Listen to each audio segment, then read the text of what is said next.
Hello दोस्तों, आज मैं बात करने वाला हूं एक नई वैकेंसी के बारे में जो है यूनियन बैंक ऑफ इंडिया, जिसमें स्पेशलिस्ट ऑफिसर का पोस्ट आउट हुआ है। वीडियो को स्टार्ट करने से पहले आप सभी को स्वतंत्रता दिवस की ढेरों शुभकामना। और जो भी इस चैनल पर नए हो, इस चैनल को लाइक करें, ज़्यादा से ज़्यादा शेयर करें ताकि आपको जॉब से रिलेटेड वीडियो आपको मिलती रहे। तो चलिए वीडियो को स्टार्ट करते हैं।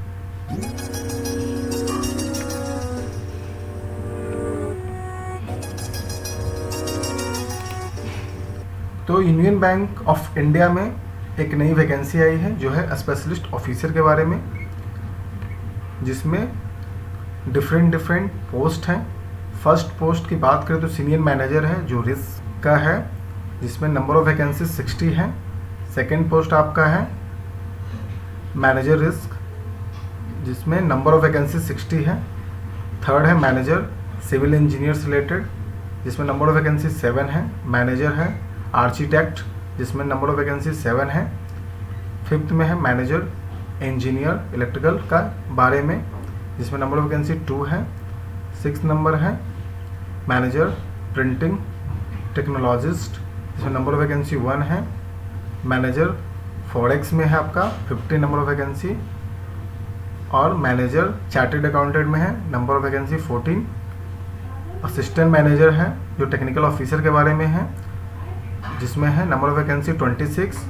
और असिस्टेंट मैनेजर जो फॉरेक्स से रिलेटेड है, जिसमें नंबर ऑफ वैकेंसी 120 है। इन सभी वैकेंसी को कैटेगरीज वाइज डिस्ट्रीब्यूट किया गया है, आप इसको एक बार देख लीजिएगा। अब बात करते हैं टाइमिंग की कि स्टार्टिंग डेट कब से है। तो 12 अगस्त से आपका डेट जो है वो स्टार्ट हो गया है फॉर्म फिलअप करने का, और लास्ट डेट जो आपका है वो है 3 सितंबर।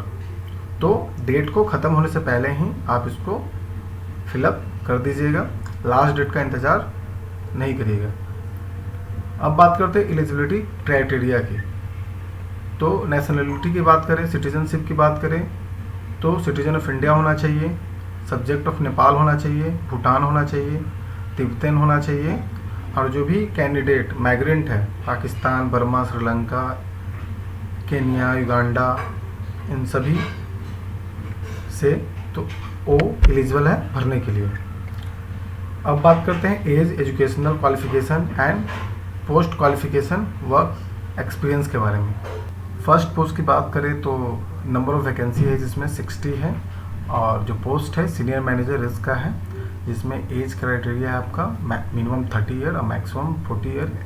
एजुकेशनल क्वालिफिकेशन की बात करें तो आपको एसेंशियल क्या क्या होना चाहिए, certification in financial risk management from global association of risk. Second आपका professional risk management certification from Prima institute और holder of chartered financial analyst CFA from CFA institute, और CA, CMA, ICWS, CS और MBA आपका 2 साल का होना चाहिए, और PGDA में आपका स्पेशलाइजेशन इन फाइनेंस होना चाहिए, मिनिमम 60% मार्क्स होना चाहिए, और आपका मास्टर इन मैथमेटिक्स, स्टैटिक्स और इकोनॉमिक्स मिनिमम ऑफ 60% होना चाहिए।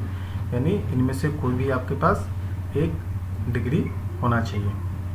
डिजायरेबल क्या है, certification examination in risk in financial service, certification course in risk management, certificate in MS Access, working knowledge of modeling tools like R, SPAS, etc., SQL from globally known organization such as Microsoft, Cisco, etc., nationally known institutes such as NIIT, CMS, Aptech, etc.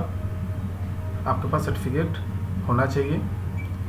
Work experience की बात करें तो minimum आपको 5 year का experience होना चाहिए, जिसमें आपका जो एक्सपीरियंस होगा वो फाइनेंशियल इंस्टीट्यूशन और रेटिंग एजेंसी, ब्रोकरेज फर्म से रिलेटेड होना चाहिए। पोस्ट नंबर सेकंड की बात करें जिसमें नंबर ऑफ वैकेंसी 60 है। जो वैकेंसी है बैंक का वो है मैनेजर रिस्क का, इसमें मिनिमम एज क्राइटेरिया है 25 और मैक्सिमम है 35। एजुकेशनल क्वालिफिकेशन की बात करें तो इसमें एसेंशियल क्या क्या है, certification in financial risk management from global association of risk, professional risk management certification from Prima institute और holder of chartered financial analyst CFA from CFA institute, यानी जो आपका पोस्ट नंबर 1 में दिया गया है इसमें भी आपका सेम दिया गया है, डिजायरेबल भी आपका सेम दिया गया है। और वर्क एक्सपीरियंस यहाँ पर सिर्फ आपका 2 साल है, ठीक है। फर्स्ट पोस्ट में आपका 5 ईयर का है, इसमें आपका 2 साल का है। पोस्ट नंबर 3 की बात करें जिसमें नंबर ऑफ वैकेंसी 7 है, वैकेंसी आपका मैनेजर सिविल इंजीनियर का, जिसमें मिनिमम एज जो क्राइटेरिया है 25 है, मैक्सिमम 35। एजुकेशनल क्वालिफिकेशन की बात करें तो BE BTech डिग्री होना चाहिए सिविल इंजीनियर में, ठीक है, मिनिमम 60% मार्क्स के साथ, जो आपका रेगुलर बेसिस पे होना चाहिए। वर्क एक्सपीरियंस की बात करें तो 3 इयर्स का आपका एक्सपीरियंस होना चाहिए। पोस्ट नंबर 4 की बात करें तो नंबर ऑफ वैकेंसी 7 है, वैकेंसी आपका है मैनेजर आर्किटेक्ट का, जिसमें मिनिमम आपका एज होना चाहिए 25, मैक्सिमम 35। एजुकेशनल क्वालिफिकेशन की बात करें तो आपको आर्किटेक्चर में, ठीक है, डिग्री होना चाहिए मिनिमम 60% मार्क्स के साथ, ठीक है। वर्क एक्सपीरियंस की बात करें तो मिनिमम 3 ईयर का आपका एक्सपीरियंस होना चाहिए, ठीक है। पोस्ट नंबर 5 की बात करें तो नंबर ऑफ वैकेंसी 2 है, जो है मैनेजर इलेक्ट्रिकल इंजीनियर के बारे में, ठीक है। इसमें मिनिमम आपका जो एज क्राइटेरिया है 25 है, मैक्सिमम आपका 35 है। एजुकेशनल क्वालिफिकेशन आपका BE BTech है, जो इलेक्ट्रिक इंजीनियर में होना चाहिए और जिसमें 60% मार्क्स आपका होना चाहिए। वर्क एक्सपीरियंस की बात करें तो मिनिमम आपका 5 ईयर का एक्सपीरियंस होना चाहिए। पोस्ट नंबर 6 की बात करते हैं जिसमें नंबर ऑफ वैकेंसी 1 है, जो है मैनेजर प्रिंटिंग टेक्नोलॉजिस्ट का, जिसमें मिनिमम आपका 25 ईयर्स एज होना चाहिए और मैक्सिमम आपका 35 ईयर्स होना चाहिए। एजुकेशनल क्वालिफिकेशन की बात करें तो BE BTech होना चाहिए, जो आपका प्रिंटिंग टेक्नोलॉजी में होना चाहिए with minimum 60% marks. Work experience की बात करें तो 3 इयर्स का आपके पास एक्सपीरियंस होना चाहिए मिनिमम, मैक्सिमम जितना हो।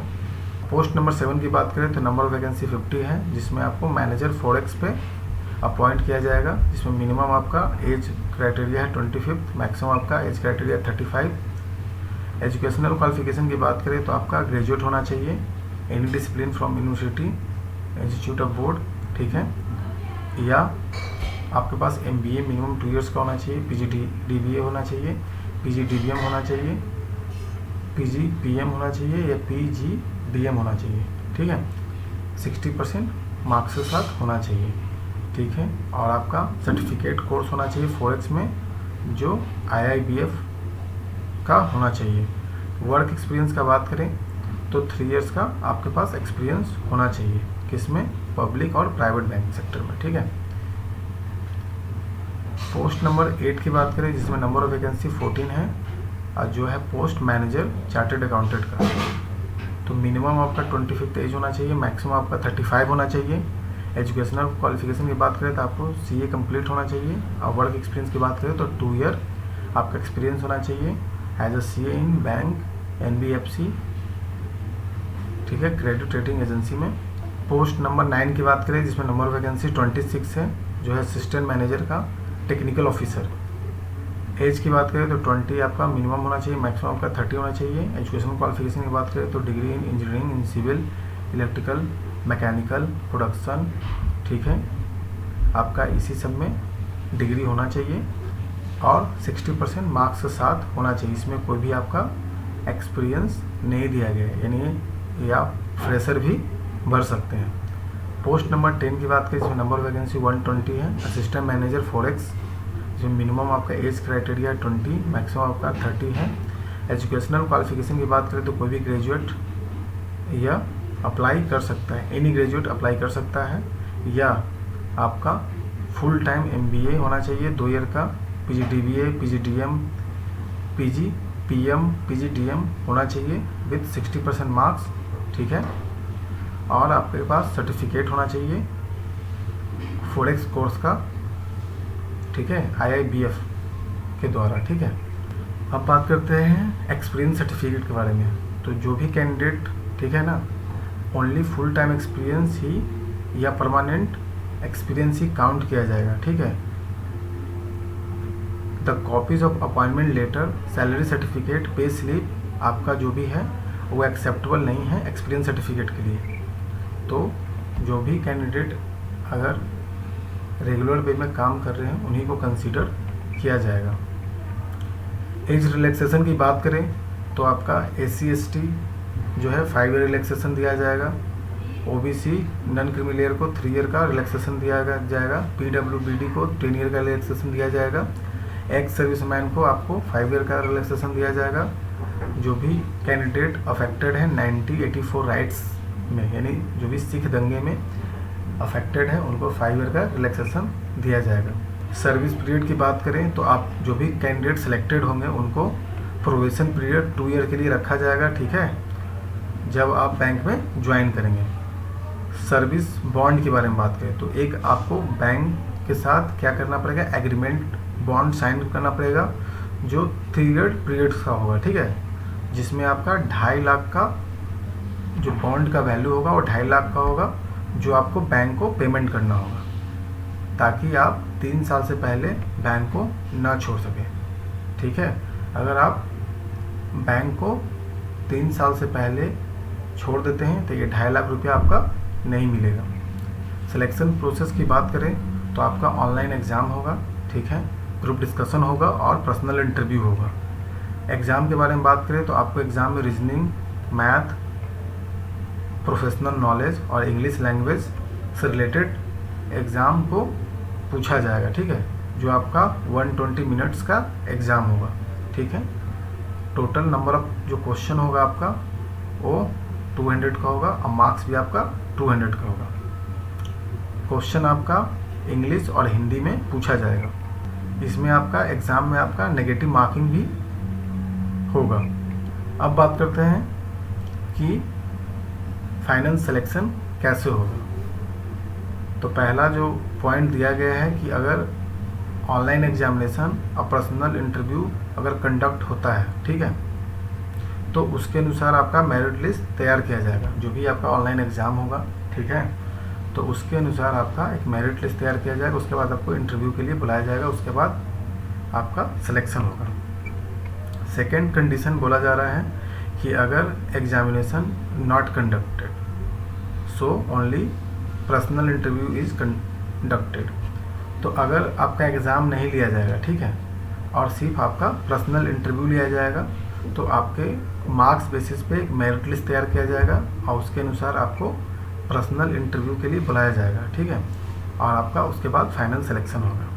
थर्ड कंडीशन बोला जा रहा है कि अगर आपका एग्जामिनेशन नहीं लिया जाएगा और बोथ यानी ग्रुप डिस्कशन और पर्सनल इंटरव्यू लिया जाएगा तो भी आपका मार्क्स बेसिस पे मेरिट लिस्ट तैयार किया जाएगा और उसके बाद आपको GD और PI के लिए बुलाया जाएगा। आई होप आपको समझ में आया होगा। अगर आपको वीडियो अच्छी लगी हो तो इस वीडियो को लाइक करें, ज़्यादा से ज़्यादा शेयर करें और बेल आइकन को क्लिक करें ताकि आपको जॉब से रिलेटेड वीडियो मिलती रहे। जय हिंद।